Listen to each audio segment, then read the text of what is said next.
Hello, my dear students. Welcome back to Hindi class. Today in Hindi class, we will continue chapter number 5, कोटर और कुटीर। पिछली video में बेटा हमने कोटर के भीतर चातक और उनके पुत्र के बीच में जो वार्तालाप हुआ था उसके बारे में पढ़ा था, और इस वीडियो में हम कुटीर मतलब कपड़ैल की बनी हुई झोंपड़ी में बुद्धन और उसके बेटे गोकुल के बीच के संवाद के बारे में पढ़ेंगे। अब बेटा कुटीर मतलब कुटिया। बुद्धन का कच्चा कपड़ैल का घर था, घास फूस का। उस घर में और कुछ हो या ना हो, आंगन के बीच चातक पुत्र के विश्राम करने योग्य नीम का एक वृक्ष था। तीसरी उड़ान की थकान मिटाने के लिए वह उसी पर उतरा, मतलब तीसरे दिन। नीचे वृक्ष की छाया में बुद्धन लेटा हुआ था। अवस्था उसकी 50 के ऊपर थी, मतलब उसकी आयु। एक दिन एकाएक पक्षाघात ने उसे अचल कर दिया, मतलब उसको पैरालाइज हो गया। जीवन और मृत्यु के ने आपस में सुलह करके मानो आधे आधे शरीर का बंटवारा कर लिया। स्त्री पहले ही गत हो चुकी थी, मतलब मर चुकी थी। घर में 15-16 वर्ष का एकमात्र गोकुल ही अवशिष्ट था, उसका सहारा था। उसी के सहारे उसके दिन पूरे हो रहे थे। गोकुल एक जगह काम पर जाता था। काम करके प्रतिदिन संध्या समय तक लौट आता था। आज अभी तक नहीं आया था, इसलिए बुद्धन उसके लिए छटपटा रहा था। आज गोकुल सवेरे थोड़े से चने खाकर काम पर गया था। बुद्धन के लिए भी थोड़े से चने और पीने का पानी यथास्थान रख गया था। आज खाने के लिए घर में और कुछ भी ना था। कह गया था कि शाम को मजदूरी के पैसों से आटा लाकर रोटी बनाऊंगा, परंतु आज वह अभी तक नहीं आया था। बड़ी देर बाद उसकी प्रतीक्षा सफल हुई। किवाड़ खुलने की आवाज़ सुनकर वह चौंका। वास्तव में यह गोकुल ही था। उसने कहा, कौन? गोकुल बेटा, आज बड़ी देर लगाई। गोकुल धीरे से पिता की खाट के पास आकर रोने लगा, मीन्स उसकी चारपाई के पास। बुद्धन ने घबराकर पूछा, क्या हुआ बेटा, क्या हुआ? आज मजूरी नहीं मिली, अब कैसे चलेगा? मजूरी नहीं मिली? फिर इतनी देर क्यों हुई? प्राकृतिक होकर गोकुल ने उसे अपना हाल सुनाया। सवेरे घर से निकलते ही गोकुल को अपने सामने खाली घड़ा मिला। देखकर उसके पैर ढीले पड़ गए। सोचा, आज भगवान ही मालिक है। काम पर पहुंचकर उसने देखा इंजीनियर साहब काम देखने आए थे। जान पड़ता है काम देखने के जगह वे ओवरसियर साहब को ही देख गए थे। अन्याय का यह बोझा उन्होंने दिन भर मजदूरों पर अच्छी तरह उतारा, मतलब किसी का गुस्सा उन पर उतारा। शाम को मजदूरी देने के समय भी साफ इनकार कर दिया, आज दाम नहीं दिए जाएंगे। उस अदालत के फैसले की तरह जिसकी कहीं कोई अपील ही नहीं हो सकती। ओवरसियर साहब का हुक्म मानकर मजदूर अपने अपने घर लौट गए। गोकुल लौटा चला आ रहा था कि एक जगह उसे रास्ते में कुछ पड़ा दिखाई दिया। पास पहुंचने पर मालूम हुआ रुपए पैसे रखने का बटुआ है। उठाकर देखा तो काफ़ी वजनदार था। वह सोच में पड़ गया, इसे खोलकर देखना चाहिए या नहीं। टटोलने पर मालूम हुआ रुपए हैं, और बहुत कम भी नहीं। थोड़ी देर तक वह वहीं खड़ा खड़ा सोचता रहा, इसका क्या करूं? उसके पिता ने उसे अब तक जो कुछ सिखाया था, उसने उसे इस बात के सोचने का अवसर ही नहीं दिया कि बटुआ अपने पास रख ले। वह यही सोच रहा था कि वह बटुआ किसका है। उसे ध्यान आया कि कुछ दूर उसने एक गाड़ी जाती हुई देखी थी, जिसमें कान में मोती पिरोए सोने की बाली पहने हुए एक महते बैठे थे, मतलब एक अमीर आदमी बैठा था।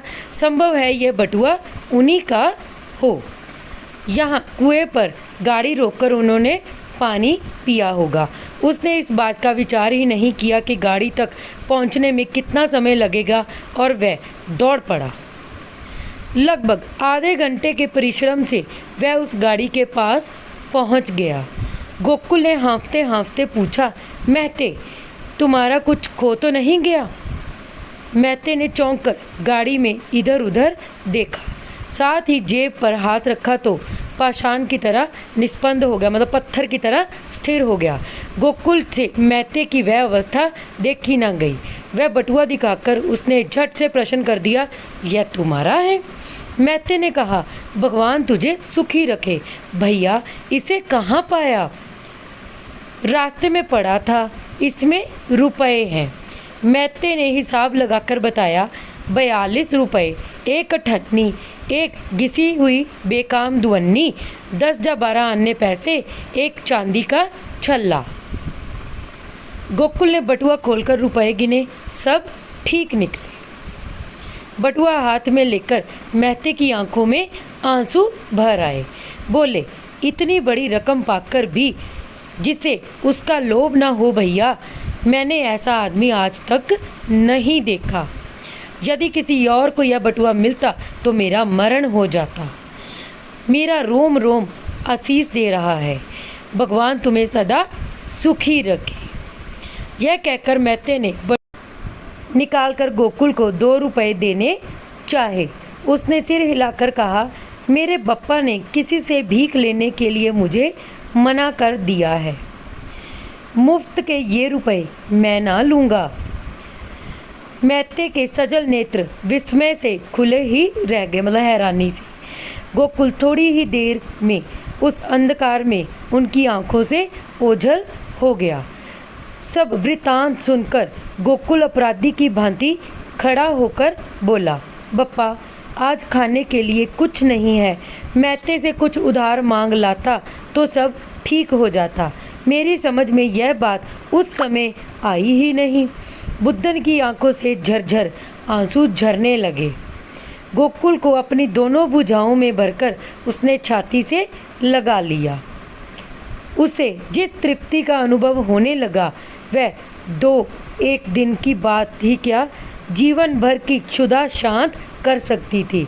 धन संपत्ति, मान और बड़ाई सब उसे तुच्छ सी प्रतीत होने लगी। मानो एकाएक उसके सब दुख रोग दूर हो गए। अब वह बिना किसी चिंता के मृत्यु का आलिंगन किसी क्षण भी कर सकता था। बड़ी देर में उसने अपने आप को संभाल कर कहा, अच्छा ही किया बेटा जो तूने महते से रुपए उधार नहीं लिए। वह उधार मांगना भी एक तरह का मांगना ही होता। 2-1 दिन की भूख हमारा कुछ नहीं बिगाड़ सकती। जिस तरह चातक अपने प्राण देकर भी मेघ के सिवा किसी दूसरे का जल लेने का व्रत नहीं तोड़ता, उसी तरह तू भी ईमानदारी की टेक ना छोड़ना। फिर कहता हूँ, सदा ऐसी ही मति रखना, चाहे कितनी विपत्ति पड़े, अपनी नियत ना डुलाना। ऊपर चातक पुत्र सुन रहा था, उसकी आंखों से भी झरझर आंसू बहने लगे। बड़ी कठिनता से वह रात बिता सका। पो फटते ही बड़ी सवेरे वह फिर उड़ा, परंतु आज विपरीत दिशा को चला, उसी दिशा को जिधर से वह आया था।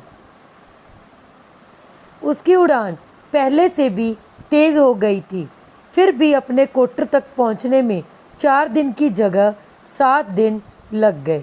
दूसरे दिन से मेघों ने उठकर ऐसी झड़ी लगा दी कि बीच बीच में कई जगह रुक रुक कर ही वह वहां तक पहुंच सका। तो ये था बेटा हमारा चैप्टर कोटर और कुटीर। तो इसमें हमने क्या सीखा कि जो चातक पुत्र है वो बारिश के पानी के बिना कहीं और से अपनी प्यास नहीं बुझाते, ठीक है। तो उसी तरह दूसरी तरफ जो गोकुल है वो ईमानदारी की टेक नहीं छोड़ता। तो हमें भी हमेशा ईमानदारी के रास्ते पर चलना चाहिए और अपने अंदर संतोष की भावना रखनी चाहिए। Okay dear students,